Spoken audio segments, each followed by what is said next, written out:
Big boss season 7 live അപ്ഡേഷനിലേക്ക് എല്ലാവർക്കും സ്വാഗതം. അങ്ങനെ ഇപ്പോഴിതാ ബാക്കി 4 പേരൂടെ നോമിനേറ്റ് ചെയ്തിരിക്കുകയാണ്. നെവിനെയാണ് ബിഗ് ബോസ് അടുത്തതായിട്ട് വിളിച്ചത്. നെവിൻ സാബുമാനെയും അനുമോളെയുമാണ് നോമിനേറ്റ് ചെയ്തിരിക്കുന്നത്. അവർ സേഫ് ഗെയിമർ ആണെന്ന് പറയുന്നു. ഇവിടെ ഗെയിമൊന്നും കളിക്കുന്നില്ല എന്ന് പറഞ്ഞുകൊണ്ടാണ് അവരെ നോമിനേറ്റ് ചെയ്തത്. ഈ നെവിൻ പറഞ്ഞുകൊണ്ടിരുന്ന സമയത്ത് അവിടേക്ക് ആര്യൻ ഓടി വന്ന് അത് കേൾക്കുന്നുമുണ്ട്. അത് കഴിഞ്ഞ് ആര്യനെയാണ് ബിഗ് ബോസ് വിളിക്കുന്നത്. ആര്യൻ പറഞ്ഞത് ഷാനവാസിനെയും അനീഷിനെയുമാണ്.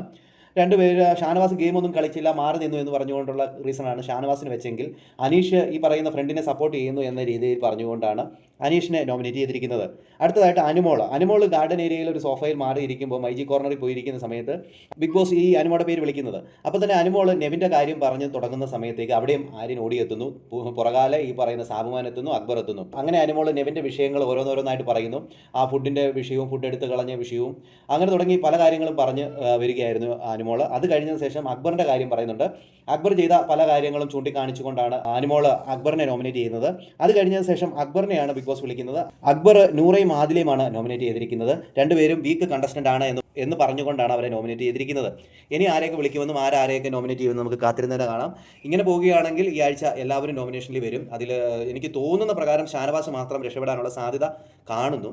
അല്ലെങ്കിൽ അനുമോൾ അങ്ങനെ ആരെങ്കിലും ഒരു രക്ഷപ്പെടാനുള്ള ഒരു ചാൻസേ ഉള്ളൂ. ബാക്കി എല്ലാവരും നോമിനേറ്റ് വരുമെന്ന് തോന്നുന്നു. നമുക്ക് കാത്തിരുന്നതിനെ കാണാം. കൂടുതൽ ബിഗ് ബോസ് ലൈവ് അപ്ഡേഷൻ ഈ ചാനൽ സബ്സ്ക്രൈബ് ചെയ്യാൻ മറക്കരുത്.